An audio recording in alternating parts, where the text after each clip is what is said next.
Welcome back to On Right Podcast. You have Elijah here alongside Grant. Second episode of the week. Consistency is the key around here. Mhm. So we're trying to keep that up. We're going to recap the NBA draft lottery. Pitching standpoint, it didn't exactly fall exactly how we planned, but we ended up with the fifth pick. That's kind of, where the dice fell. Yeah. Obviously flirting with the idea of getting rid of Jeremy Grant, possibly picking up another top 10 pick. We'll see if that comes to fruition or not. But all in all, what do you think? How do you feel about how the dice fell with the Magic getting number one pick? Yeah. Um, Yeah. I mean, it's one of them things like, we talked about it and how I look at it. Obviously, kind of sucks we were able to get into that top three to have a chance at, one of the best players in the draft. I do feel like this is a pretty deep draft overall as far as just where we even landed. I think it'd be one of them things where, I already saw Weaver. He was like, we could pick five today. Like that's pretty much that's what he said yesterday. So that, kind of gives me the confidence that you know, he has done his research and, has an idea who he's looking at and who might be that guy we go after. But yeah, I mean I think that fifth pick, and we kind of talked about some of the scenarios who we could grab with that fifth pick. I mean, I'm looking at a mock draft right now. They have us grabbing Shadon Sharp. I'm not gonna say I'm against it. I just don't really know enough about him, and I'd probably rather have like a, Keegan Murray or a Jaden Ivey or like a Ben Matherin, somebody that seen play a little bit more and be pretty successful in the last year. But yeah, I mean I think overall we're not obviously want to be top three. We're top five, still not a bad spot to be in, and we'll see what Weaver cooks up on draft night, and we kind of talked about too. Jeremy Grant might be somebody that we might be offloading to maybe find another pick in that top 10. So yeah. Yeah, no, I it obviously is a slight disappointment. We riding high off getting the first pick last year. You would have thought with how bad we were this year, we would have ended up with another top pick. But I know, um, even though we didn't obviously end up with that many wins, we kind of went on a little bit of a run towards like the second half of the post All Star break. Once we got Bagley in there, Yeah. um, once Cade really hit his stride. And so Mm-hmm. it was kind of a different team. So I wondered if that team was out there the whole year. I'm not saying we're in the playoffs, but I'm saying maybe we're not. Maybe like Yeah, top 10, like yeah, top if 12, like later in so the draft. yeah, that's something we have to take in consideration as well. That we got a phenomenal young. Bagley, what is 2 years out of the draft, maybe Mm-hmm. three tops, and he seemed to flourish in our system with Cade, with Yeah. what we have going on. So that's something we also have to consider. And now, um, I think now we do work on the backcourt. That's what we kind of talked Right. about, semi debated last podcast, and I think that's kind of should be the focus now. Maybe I Yeah. think hopefully somebody sneaks up we never heard of into the top four picks and messes that whole rhythm up for what people think is going to happen. Or I'm knocking. Hopefully, if the Kings are the one that does something stupid and maybe somebody falls to us. But I really would. I think I would need to do a little more research. But I agree. I would pick Ivy over Shaden Sharp. Just the unknown factor. You know, Right. we could be looking foolish in a year or two if he's the best player in the draft, but that's very hard to say based upon just highlights Yeah. from high school. So I would rather much go with a proven player. Ivy, 2 year starter in the Big Ten, 20 a game. Yep. Keith Murray, I believe, is a freshman, putting up 20 something in the Big Ten. Yeah. Iowa was a force this year. They were racking up points in bunches, and he got hot. He got hot a lot from time to time as well. So Yeah. I did catch a decent amount. I've watched more of his games than I did Ivy, uh, Yep. and I will say he is good. So I personally am going to try to dive into their tapes a lot over the next couple of weeks, Mm-hmm. and just to do my own research on that. But I don't think I'd be upset with either one of them. And I really do think we're in a great spot with Jeremy Grant as well. I would love to get another top 10 pick. Um, and that trade that you sent earlier with Eric Bledsoe and Keon Johnson. I just think that's something that's kind of a win-win for both teams, really. Yeah. You got to get Dame happy. Jeremy Grant is a difference maker day one when he gets there. and Mm-hmm. um, and yeah, so and I think that's more of a probably a better role for him as a player. Uh, Right. so I think it's a win-win across the board. Eric Bledsoe, 1 year left on that deal. He'll be off the books, and then we can try to begin to shape the team even more. So that's kind of what I'm looking for, something along those lines. And yeah, and it's going to be interesting to see. Just a side note, I saw somebody say if the Magic draft Chet Holmgren, potentially they could have a starting lineup if everybody's 6'9" or taller. Wow. With Mo Bamba, Yeah. Wagner, um, it would be Chet. I forgot who the other ones were, but everybody was 6'9" or taller. And Okay. yeah, so I thought that Yeah. was interesting. And somebody was making fun of that they would finish like 12th in the East, but I thought that was interesting. Not wrong. Not wrong. Yeah. Yeah, I think like I mean we kind of I mean this kind of puts us in a little bit of a better spot just from like a team standpoint because I mean if you really look at the roster right now, like we got Stewart, Bagley, Olenek, Grant. I mean that the like the big it's pretty packed up there right now. You know what I'm saying? And not to say like obviously it would have been great if we would have been able to get Jabari or Paulo. Um, not saying I would, I'm like this is like a good problem to have or anything like that, but it's also like I just feel like personally like there's more of like a bigger need to put somebody beside Cade. Like we had Corey Joseph starting with him last year. You know what I'm saying? Like we could do better than that for by him and for him. And I just think, a lot of people they don't really like Ivy. I've been talking to people about him and can't shoot. But for me, that doesn't really like scare me away because John Morant couldn't shoot. A lot of people like, Russ couldn't shoot. And a lot of people that kind of like, Derrick Rose and some of them guys that kind of remind me of him a little bit. Like I mean, a lot of guys come in the league and can't shoot right away. I think that's something that you come in, you get in that, professional program. You can be shooting every day. You ain't got to worry about school no more. So that's going to come in time. And I just think, him or like him or even like Matherin or like Murray, just kind of maybe like more like a wing or somebody you can kind of just switch with Sadiq or just play beside like Cade and Sadiq. I think that's gonna just make things a little easier for us. And then yeah, I mean even if kind of decide how you want to kind of move forward with the starting lineup and everything, I just can't imagine Bagley. I mean I know he's come off the bench and he might be fine with it maybe, but like I can't imagine that'd be something that he's a role he's trying to kind of take on and I do. I mean, I would kind of really want to maybe move forward more with him than Jeremy Grant as well. Yeah. So Yeah. so No. yeah, So the one thing I would have, and you might be able to answer this, is do you think Ivy needs the ball in his hands to be successful? Because I think Cade is going to have the ball in his hands probably, yeah, a la Luca, a la um, yeah. Lamelo Ball. Somebody along those line is how I imagine it. So Yeah, you know, he does. not to say that if you put Luca and Ja on the same team, they would obviously find a way to make it work. But I'm Right.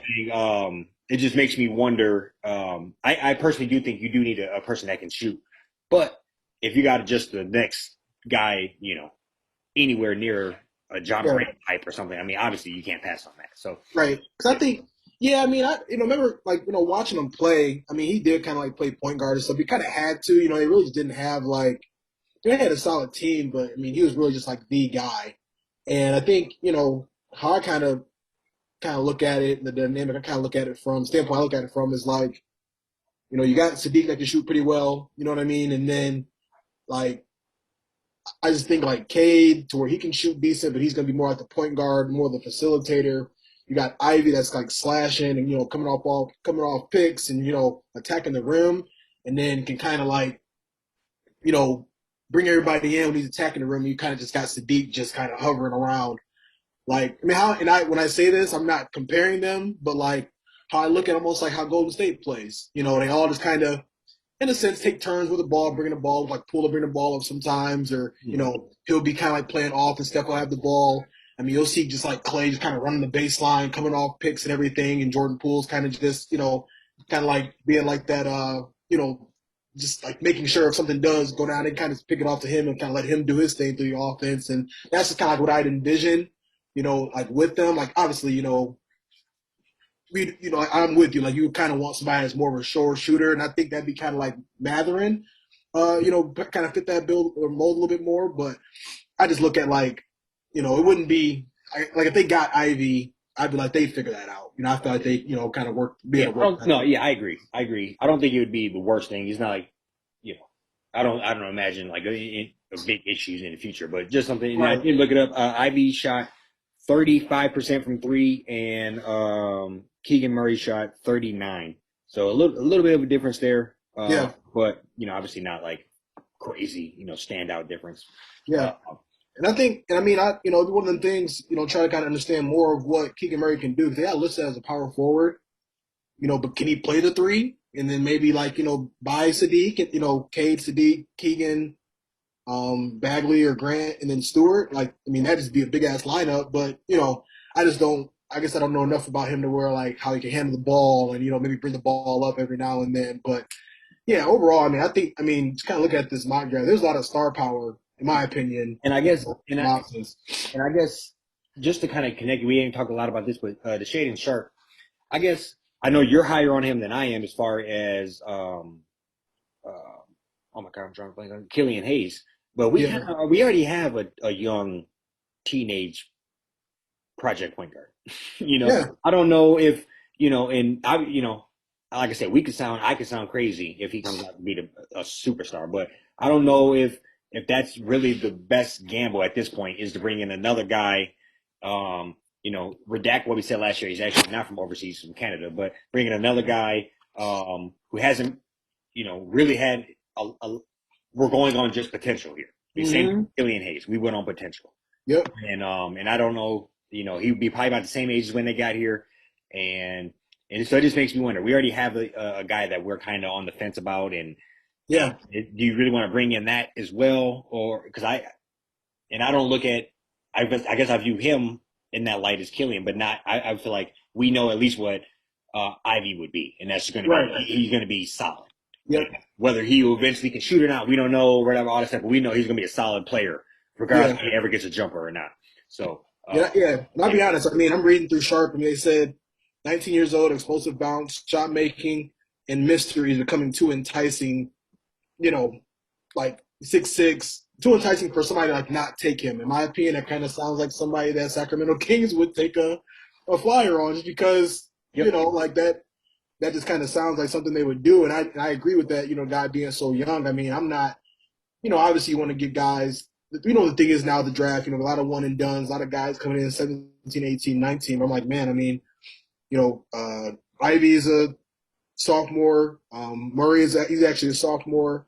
So I just think like it yeah. don't hurt to And so, throw, a little more established individual in that lineup.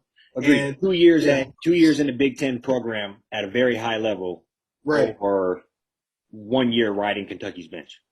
right, Yeah, yeah, really, that you got to really. I don't know. I don't even know how much tape you can put out or what you can be doing in order to even get into that conversation. To be honest, yeah, yeah, yeah. I just got one thing I want to just bounce off you before we start to just kind of shift topics here. Say that the trade I sent you last night, um, Jeremy Grant for the seventh and like two players, Bledsoe and the other guy.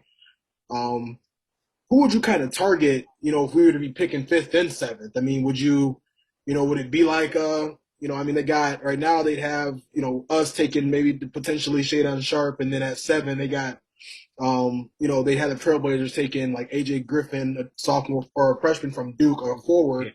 yeah, Is there anybody else that kind of like catches your eye in that like 7 to 10 range? yeah. That I mean, if Matherin is there, yep, that's probably the top guy on my list there. I think, let's just for just the sake of the argument, let's say Ivy does fall to us, and then you could turn around and get Matherin. I think then you're looking at, you know, like Showtime Lakers. And then you're yeah, running the gun and you're looking good. oh yeah, You got some rolling then. So I think that's kind of what I would do. Uh, it's kind of I don't know. I'm kind of I know that Griffith people are high on him just due to, like I've heard people call him like one of the dark horses as well, where mm-hmm. he kind of was overshadowed by Bankero, Um, yeah, and he just kind of went under radar. But I mean, he did flash out at times when you watch those games, yeah, as well. He definitely. So I wouldn't be mad at that either. I'm to be perfectly honest, I'm blanking on who else would be around that conversation, but Yes, they have. I mean, they got Johnny Davis coming off the board at 10 from Wisconsin. Jalen Duren from Memphis coming off the board at 9. They got Matherin going at 8th.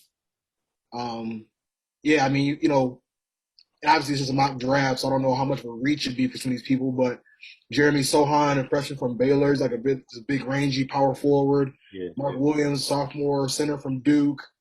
Got this shooter from Ohio State, Malachi Branham. yep, yep. So yeah, there's like I said, I mean I'm looking at like this top 15, and you start to even get like to 15, 16. I mean I'm still recognizing quite a few of these guys, and I'm not not to like I say I don't know what people are considering a reach or not a reach quite yet, but Ojai Abaji will still be on the board. Yeah, I mean, there's definitely some people there that will be some solid options. And like you said, you made a good point the other day, just kind of saying how you never really know when like them foreigners will start to kind of find their way into the top 10, top Them 15. agents hitting the phones right now. We're gonna start seeing them sneak up. Yeah, So yeah, yeah, yeah, no, I agree. It should be interesting.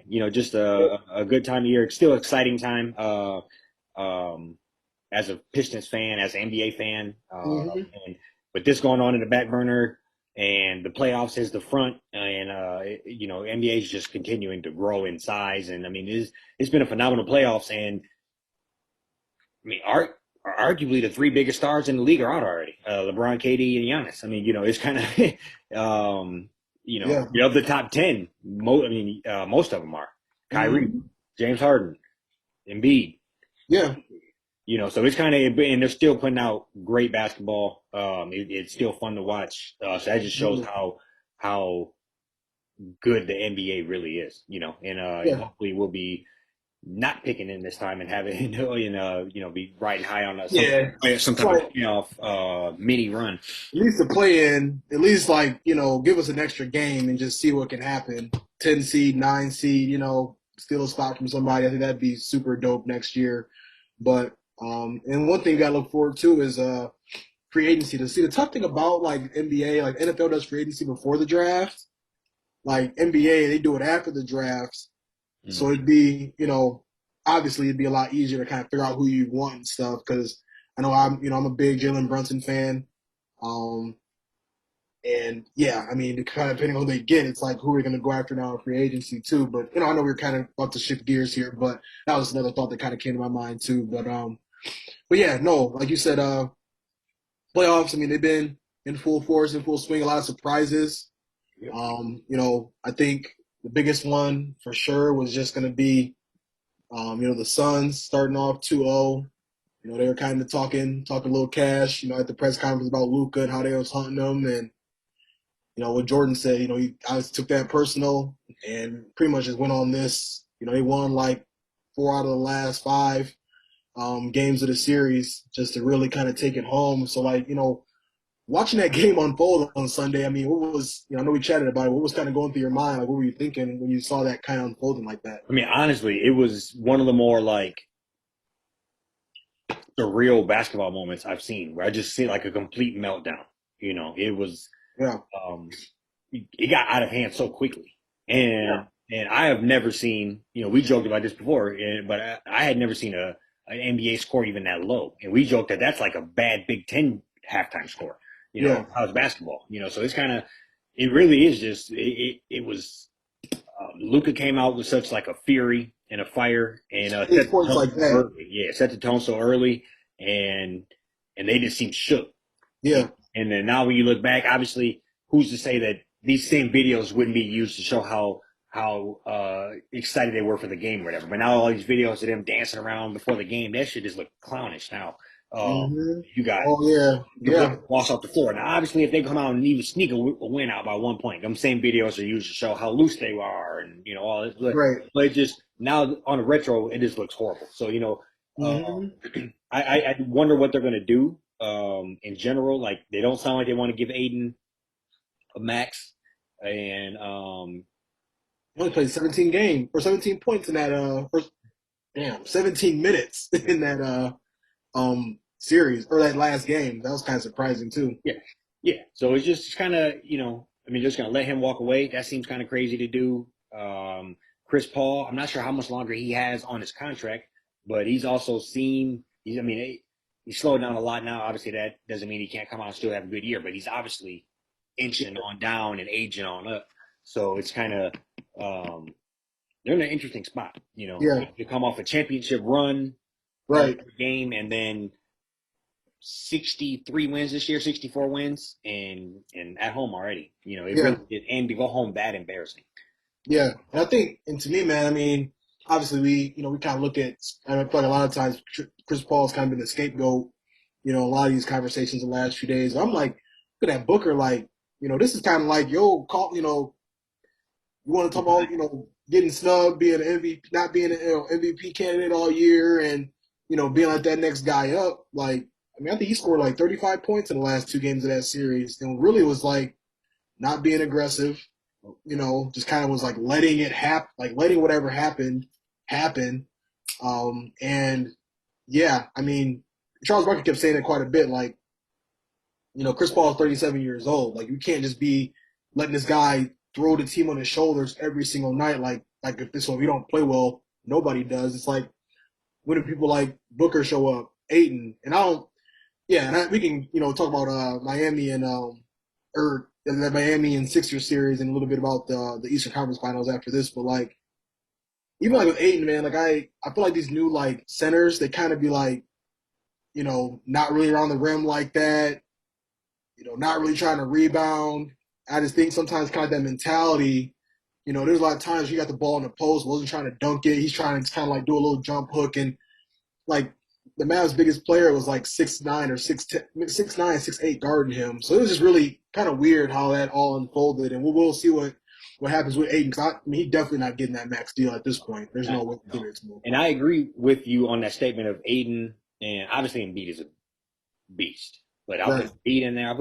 They need to put on some 1990 Shaq highlights and drop that shoulder and bring the rim down. You know, man, Yeah. I was really like it.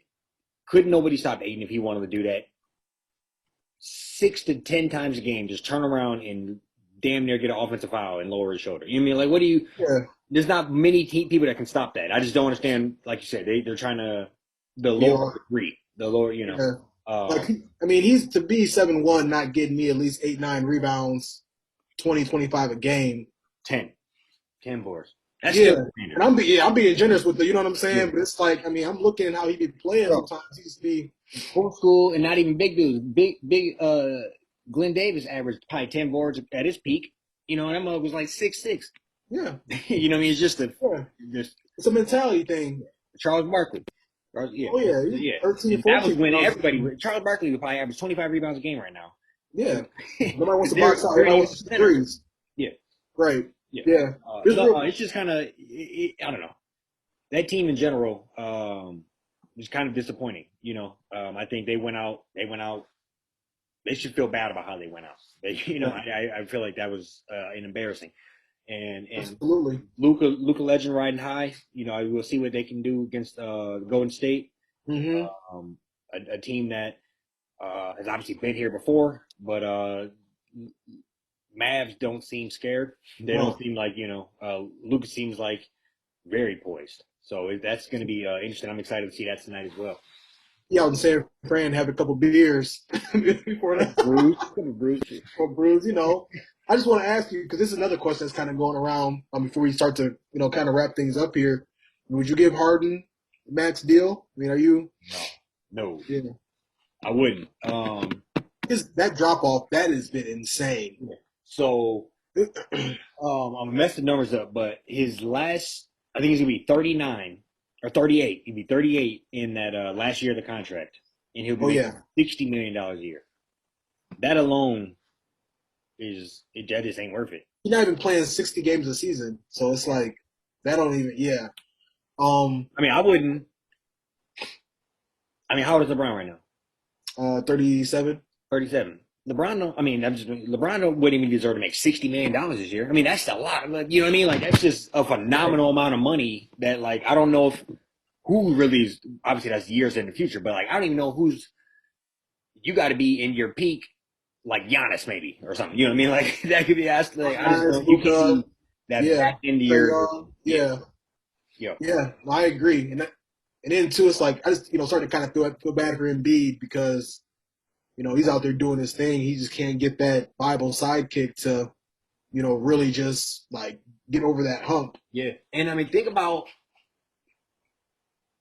how the whole process thing, and I know that's kind of over to this point, but they got Embiid, then they got Ben Simmons. I'm probably going out of order, but Embiid, Ben Simmons.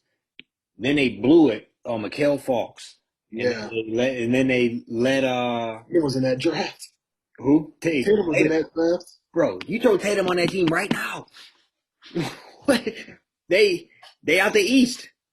Yeah, It's yeah, probably would have won one by now. really. Yeah, So I just don't know. I mean, they seem to can get it and then like they can get it and then fumble it up, inside the five. It's just and like they can almost, every time. there's injuries too. Like Embiid, I mean, Yeah. he obviously the hit to the face. That's like freakish. You can't really stop that. You can't do nothing about that. Let Jimmy Buckets go. You know, if you, Yeah, I'm sure the timeline is foggy in my head now, but I mean, Tatum, Tatum, Jimmy, Jimmy Buckets, Ben Simmons, Embiid. Embiid. I mean, come on. I Yeah, mean, he's but probably speeding that yeah, team. no, Yeah, but that's just two. That's two defensive players. Phenomenal. Tatum to do whatever he needs, yeah, and Embiid. I mean, that's kind of. I mean, oh yeah. that literally is a mini. That's probably a dynasty if they did it right. Yes. Three all defense, two-way players, and you'd have Tatum just getting busy. Yeah. But yeah. And then just speaking of like, Butler and Tatum, we saw, Jimmy definitely impose his will last night. How do you kind of see that Celtics series unfolding? Yeah. Celtics So I series. mean, I'm being honest. Once again I got to give you your kudos. I just don't. Still to this moment, I don't really somehow trust the Heat. But I mean, like they're good. Like I mean, I'm just being Yeah, honest. culture, man. Yeah, Yeah. it's the coaching. It's Butler being that the engine. Yeah. Just kind of and they're built very well. As far as just like They're like the Eastern nothing's bad. Conference. Nothing's bad. Like good Right. center, good wing player, can play defense, got some shooters, Yep. so I did can coach well. So I just I mean, to me, like they just kind of run their organization. They're like the Eastern Conference version of the Spurs. I mean, obviously the Spurs. Ty Riley still on the show. Yeah. He the Yep. goat. He the Yeah. goat. And then, I mean, but you just look at like, you can look right now, it's like how many coaches have had, I mean, most have been there since, or 2011, or 2008, 2009. Yep. How many coaches have, I'd say like maybe Popovich, maybe a couple other ones, but a lot of, I mean, just that alone, I mean, they got that foundation, and then everything below that just continues to just kind of stay in place. And you get players like Jimmy Butler. I mean, he fits that culture to a T. And they just got guys that work hard. I've just kind of seen players talk about like they guys go there and lose weight, had the best season of their career, and all this type of stuff, and they just kind of do things the right way. So I just we'll see. I mean, last night I just think the Celtics kind of ran out of gas. I do feel like it'll be like a 6 to 7 game series, but Miami's looking really really good. Yeah, no, I agree. Yeah, and we'll see how it plays out games tonight. And Yeah, that's it for this podcast. real Thank you. quick, Mavericks Warriors. What do you think? I think I'm I'm going gonna say Golden State. Mavs in 7. Yep, Golden State in 6. I'm gonna take Mavs in 7 just because. Why not? Yeah, why not? We'll see. Luca Legend. You know what I Right. mean? Or Luca Liquor. We'll see.